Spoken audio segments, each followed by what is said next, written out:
Bom dia, irmãos queridos. Que a graça, que a paz do Senhor sejam sobre as nossas vidas. Eu saudo a todos que nos acompanham nesse momento, que estão juntamente conosco, acompanhando pelo canal do YouTube. Deus te abençoe, Deus te abençoe. Deus te abençoe nesse dia, o dia do Senhor, dia que o Senhor fez para estarmos na sua presença, para buscarmos a sua face. Eu quero te convidar para nós orarmos, consagrando a nossa vida ao Senhor e esse momento na presença do Senhor. Deus bendito, toda honra e toda glória sejam dadas a Ti.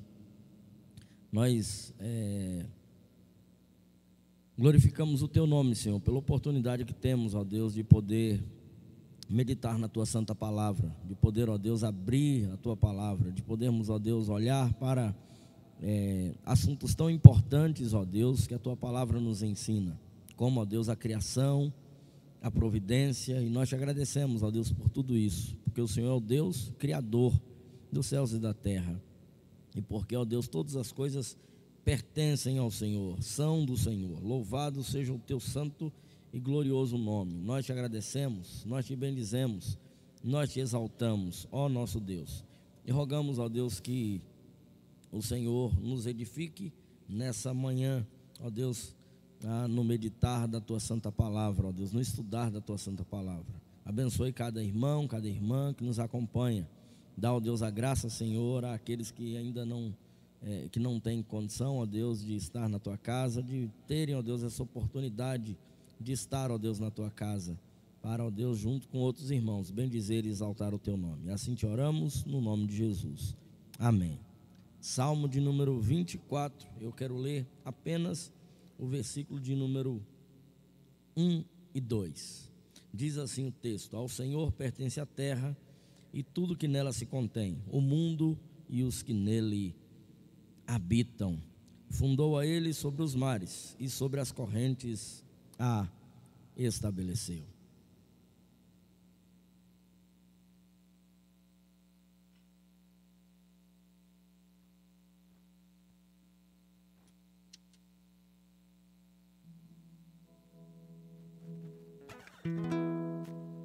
Há um cântico que eu sei que você conhece, é um cântico bem conhecido, e ele diz que o nosso Deus é soberano, Ele reina sobre todas as coisas. Nosso Deus é soberano, Ele reina antes da fundação do mundo. Nosso Deus é soberano, Ele reina antes da fundação do mundo. A terra era sem forma e vazia, e o Espírito do nosso Deus se movia sobre a face das águas. Foi Ele quem criou os céus dos céus e fez separação das águas da terra seca. Foi Ele quem criou os luminares, criou a natureza que formou o homem. Glória a Deus por suas maravilhas, pela sua grandeza. Glória a Deus, glória a Deus por suas maravilhas, pela sua grandeza. Glória a Deus, glória a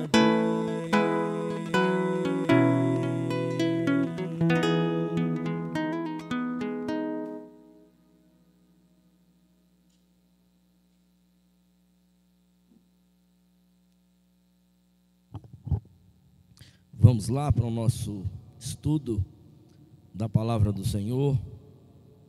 Nós temos estudado, meus irmãos, a Confissão de Fé de Westminster.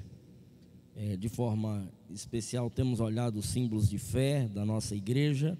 E eu quero então te convidar a olhar esses dois assuntos. Hoje o capítulo 4 e capítulo 5.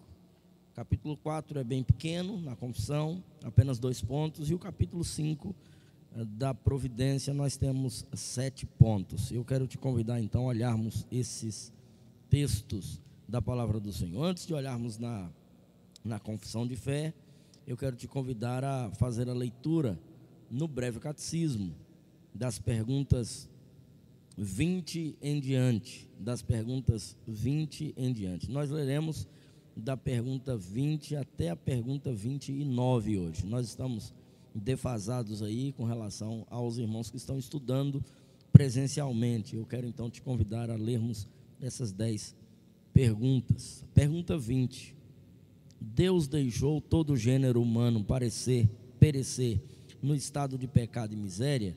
Resposta: tendo Deus unicamente por sua bondade, sua vontade, desde toda a eternidade, eleito alguns para a vida eterna, entrou com eles em um pacto de graça, para os livrar do estado de pecado e miséria e os trazer a um estado de salvação por meio de um Redentor.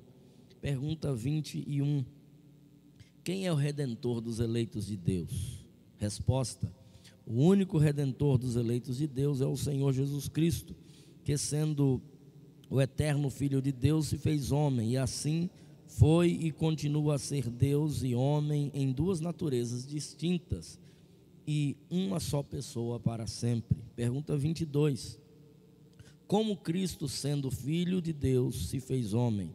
Resposta: Cristo, o Filho de Deus, fez-se homem, tomando um verdadeiro corpo e uma alma racional, sendo concebido pelo poder do Espírito Santo no ventre da Virgem Maria e nascido dela, mas sem pecado.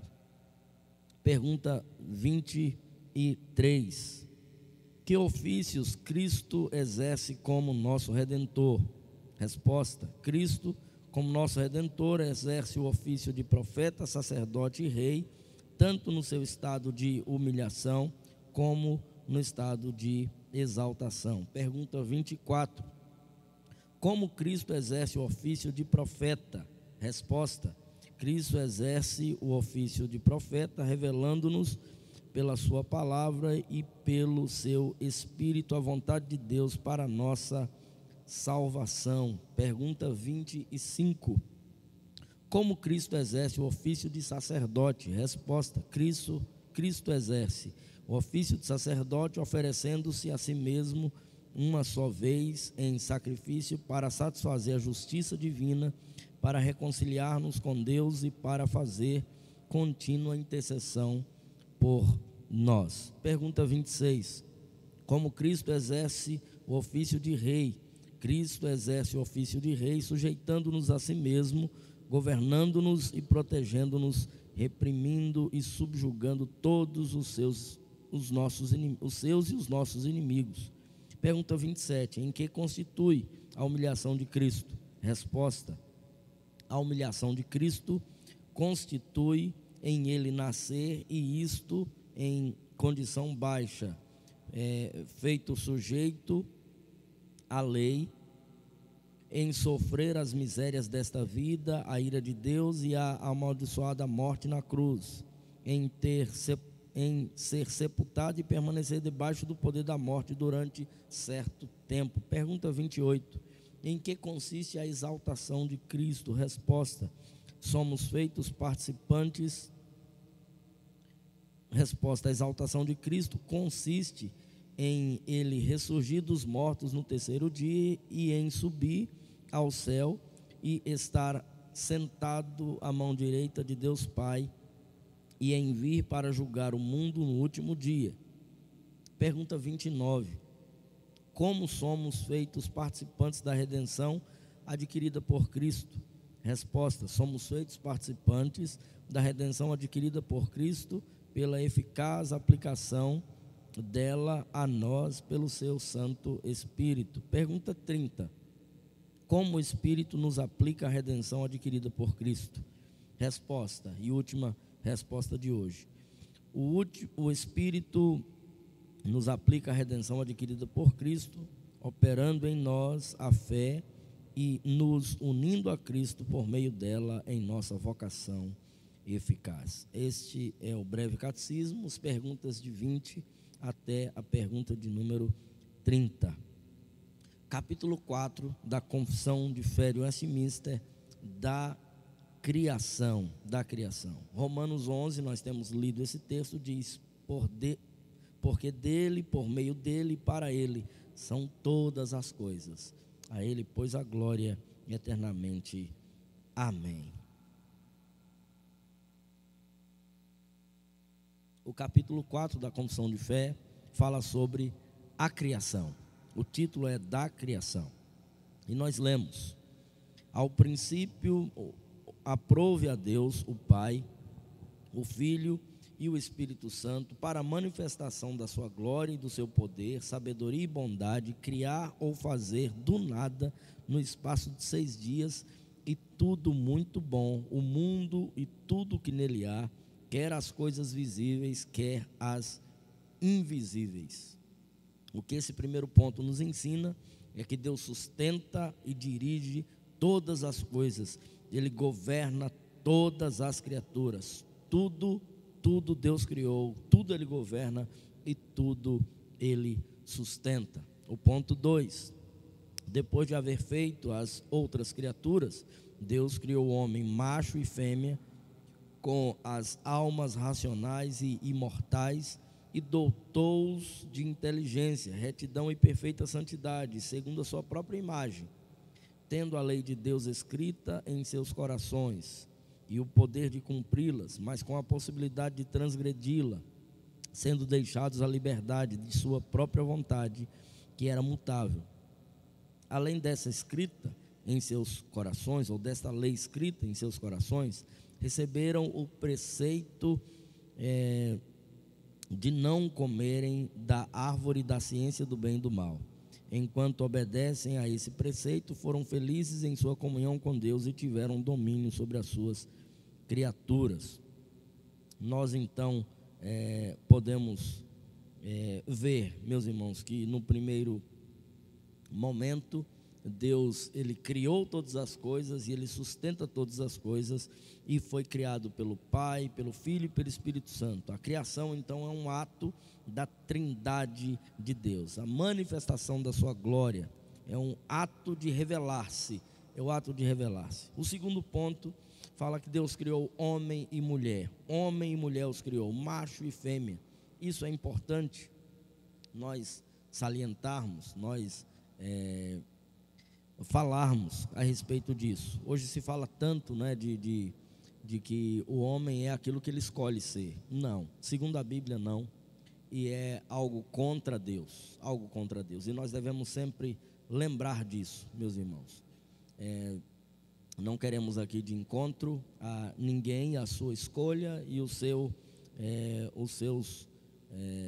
pontos de vista, mas entender de que, biblicamente falando, Deus criou homem e mulher, macho e fêmea, e o gênero é somente um, o humano, e macho e fêmea os criou. Assim nós lemos em Gênesis, assim nós lemos na criação, e assim Deus criou, e criou seres inteligentes, seres racionais, pôs a lei no coração. Então Deus colocou essa lei no coração e deu o poder para cumpri-las, mas também deu a possibilidade a esse homem de transgredi-la. E aqui eu quero, de forma rápida, sucinta, objetiva, falar sobre um assunto que é tão mal entendido. Quando se fala sobre Deus deu ao homem o livre-arbítrio. Não, nós hoje não temos o livre-arbítrio. Livre-arbítrio significa uma escolha ou não para a salvação. Essa palavra, essa expressão livre-arbítrio, então não deveria ser mais usada, o livre-arbítrio. O livre-arbítrio existiu só no Éden, antes do pecado, antes da queda. Adão tinha o livre-arbítrio. Adão tinha a escolha de pecar ou não pecar. Eu e você hoje não temos a escolha de pecar ou não pecar. Nós somos pecadores e nós passamos o dia e nós pecamos. Nós podemos pecar menos, mas viver sem pecado nós não conseguimos. Então nós temos a livre agência, seria essa expressão melhor teologicamente falando. Livre agência, livre escolha de fazer ou não fazer, de roubar ou não roubar, de mentir ou não mentir. Mas nós não temos mais a escolha que Adão tinha. Adão não tinha pecado e ele tinha a escolha de não pecar. Isso era o livre-arbítrio. E nós não teremos esse livre-arbítrio no céu, porque no céu nós não poderemos pecar. Então nós não teremos lá a escolha, agora eu vou pecar ou não vou pecar. Então só Adão, no estado antes da queda, tinha o livre-arbítrio. Nós hoje temos a livre agência, a escolha de fazer algo errado ou não fazer, mas não de pecar ou não pecar. Então, quando falamos em livre-arbítrio, somente para a salvação. Adão teve, Deus criou ele assim. Ele criou perfeito, com a possibilidade de transgredir essa lei que fora colocada no seu coração. Mas também Deus deu o preceito dele não comer do fruto da árvore do conhecimento do bem e do mal. E ele comeu, ele escolheu pecar, ele escolheu morrer, porque Deus fez a promessa: se dela comerdes, certamente morrerás. Adão comeu, morreu espiritualmente, morreu para Deus. Enquanto eles obedeceram, eles foram felizes e tiveram domínio sobre as criaturas. Depois que eles comeram do fruto, eles então morreram para Deus e foram expulsos do jardim. E nós conhecemos a história, e o capítulo 6 da Confissão de Fé de Westminster vai falar sobre isso, da queda do homem, do pecado e do seu castigo. Nós não vamos adiantar matéria então. Eu quero ir já para a parte 2, ou capítulo 5, aliás, da providência. Pela muito sábia e santa providência, segundo a sua imutável presciência e o livre e imutável conselho de sua própria vontade, Deus, o Criador de todas as coisas, para o louvor da glória da sua sabedoria, poder, justiça, bondade e misericórdia, sustenta, dirige, dispõe e governa todas as suas criaturas, todas as ações delas e todas as coisas, desde a maior e até a menor. Então Deus criou todas as coisas e Deus sustenta, Deus dirige todas as coisas. Nós fazemos questão de ligar o primeiro ponto, né, da criação com a providência. Ele sustenta, ele dirige, ele governa todas as suas criaturas, todas as coisas grandes e todos os detalhes, tudo está sob o controle absoluto do Deus que reina e governa todas as coisas. Ponto 2. Posto que em relação à presciência e ao decreto de Deus, que é a causa primária, todas as coisas acontecem imutável e infalivelmente. Contudo, pela mesma providência, Deus ordena que elas sucedam necessária, livre ou contingentemente, conforme a natureza das causas secundárias. Então, o ponto 2 aqui fala de causa primária, ou seja, Deus decretou todas as coisas e tudo acontece conforme Ele decretou. Mas existe também, e aqui uma expressão para o nosso entendimento, causas secundárias, que é o que acontece. Então, existem as causas primárias, que tem a ver com decretos eternos, e as causas secundárias, os meios como isso acontece. Por exemplo, a oração é uma causa secundária. A nossa vida, o que nós fazemos, os nossos erros, tudo isso são causas secundárias, são os meios. Mas nada pega Deus de surpresa, nada muda os planos de Deus, nada muda os decretos de Deus. Ele decretou tudo, Ele conhece todas as coisas e tudo é dentro da sua providência divina. O ponto 3, na sua providência comum, Deus emprega meios, todavia Ele é livre para operar sem eles, sobre eles e contra eles, segundo o seu beneplácito. Ou seja, Deus tem todo o poder, Deus é livre, Deus é o Criador, então Ele tem o domínio sobre todas essas coisas, de fazer ou não fazer, conforme a sua vontade, tudo o que bem lhe aprouver. Deus é livre para operar sem os meios ou sem as causas secundárias. Ele é livre, ele faz o que ele quer, da maneira que ele quer, do jeito que ele quer. Ponto 4.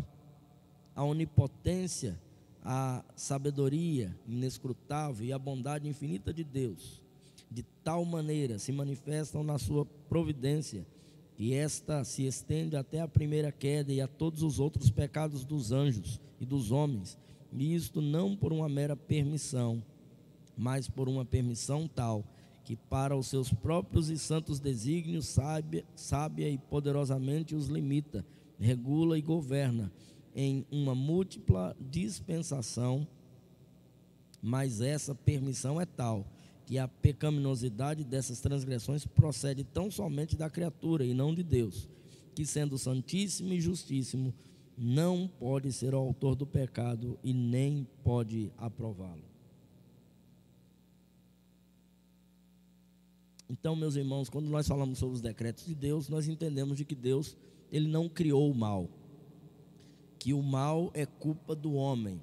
E o ponto aqui vai falar que Deus permite que o homem sofra.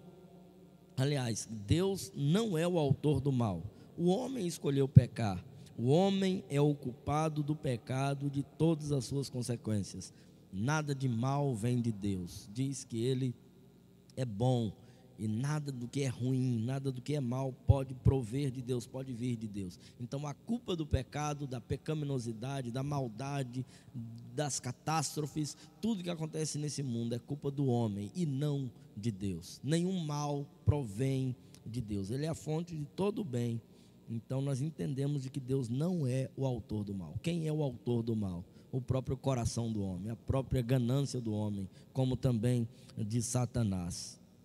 No ponto 5, o muitíssimo sábio, justo e gracioso Deus muitas vezes deixa, por algum tempo, seus filhos entregues a muitas tentações e à corrupção dos seus próprios corações, para castigá-los pelos seus pecados anteriores, ou fazer-lhes conhecer o poder oculto da corrupção e dolo de seus corações, a fim de que eles sejam humilhados, para animá-los a dependerem mais íntima e constantemente do apoio dele, e torná-los mais vigilantes contra as futuras ocasiões de pecar, bem como para os vários outros fins justos e santos. Deus permite que o homem sofra as consequências dos seus erros, com o propósito de o educar e de ensinar. Deus permite então que o homem sofra as consequências dos seus erros, daquilo que ele comete, e usa tudo isso como um meio da sua providência para poder ensinar esse homem, para poder educar esse homem. É isso que ensina o ponto 5 da providência de Deus. Ponto 6. Quanto aos homens perversos e ímpios, que Deus, como juiz, como justo juiz, cega e endurece em razão de pecados anteriores, ele não só lhes recusa a graça pela qual poderiam ser iluminados em seus entendimentos e movidos em seus corações, mas às vezes tira os dons que já possuíam e os expõe a objetos que por sua corrupção tornam ocasiões de pecado. Além disso, os entrega às suas próprias paixões e às tentações do mundo e ao poder de Satanás. Assim acontece que eles se endurecem sob as influências dos meios que Deus emprega para o abrandamento dos outros. O que nos ensina esse ponto 6? De que o homem está entregue a si mesmo, o homem pecador, o homem sem Deus está entregue a si mesmo, impiedade, desgraça, corrupção. E esse homem então é cego, e esse homem então é morto para Deus, esse homem então não consegue buscar a Deus. Somente aqueles que são iluminados pelo poder do Espírito Santo, aqueles que recebem a graça da salvação, é que podem então voltar-se para Deus, porque só a partir de Deus, é Deus quem dá essa graça e essa bênção. O ponto 7 e último ponto de hoje. Diz assim: como a providência de Deus se estende em geral a todas as criaturas, assim, pois, de um modo muitíssimo especial, essa mesma providência cuida da sua igreja e tudo dispõe a bem dela.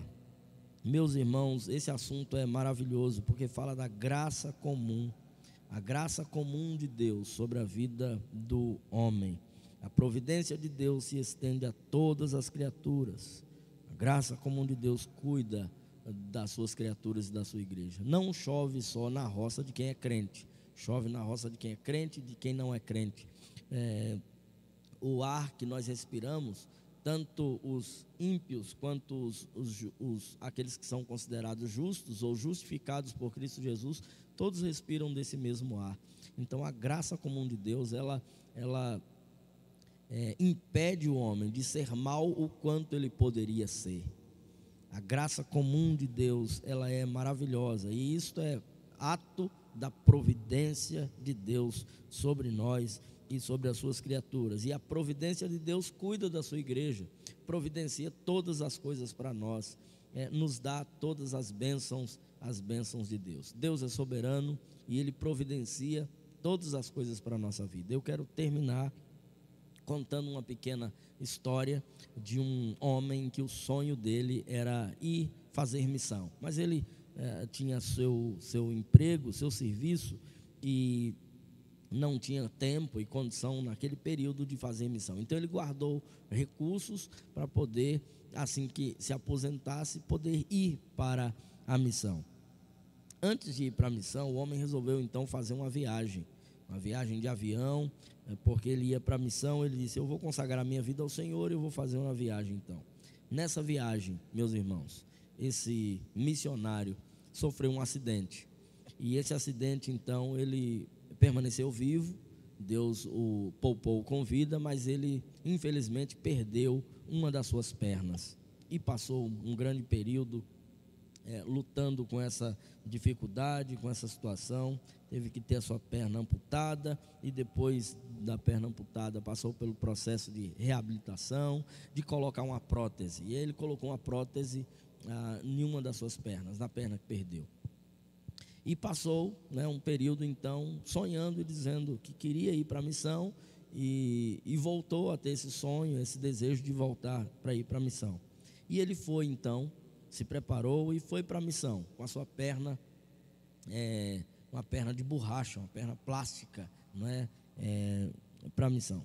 Chegando lá no lugar, ele foi levado então até uma aldeia, um local onde os moradores eram canibais, comiam carne humana. E aí ele chegou e estava uma festa naquele lugar, e aquele homem então, não entendendo muito bem o que estava acontecendo, porque tinha um caldeirão fervendo uma água lá, e as pessoas olhavam para ele assim, e alguém chegou e falou: não, a comida é você vai ser a comida, a nossa comida de hoje. Então aquele missionário, ele acabou indo para um lugar de canibais, e ele seria a comida do dia. Quando então alguém resolveu, antes de colocar ele no caldeirão, resolveu então provar, e quando foi provar, espetou justamente a perna que era plástica. E quando olhou a perna plástica, olhou e disse: não, esse daqui não presta para comer, não presta para comer. E expulsaram ele, tiraram ele daquela aldeia. Aquele missionário parou e refletiu e pensou o seguinte: olha a providência de Deus na minha vida. Se eu não tivesse perdido a perna, que foi um tormento, que foi um sofrimento muito grande, ele estaria morto. Mas Deus, por sua graça e por sua providência, o poupou, porque Deus conhece todas as coisas. Ele é o Deus da providência. Ele criou, Ele sustenta, Ele conhece, e Ele providencia os meios, porque Ele nos ama. Louvado seja o nome do Senhor. Deus te abençoe, Deus te dê um domingo abençoado na presença do Senhor. Até na próxima semana, quando estudaremos da queda do homem, do pecado e do seu castigo, e entraremos no assunto que é tão importante, sobre o pacto de Deus com o homem, o pacto de Deus com o homem. Deus te abençoe no nome de Jesus.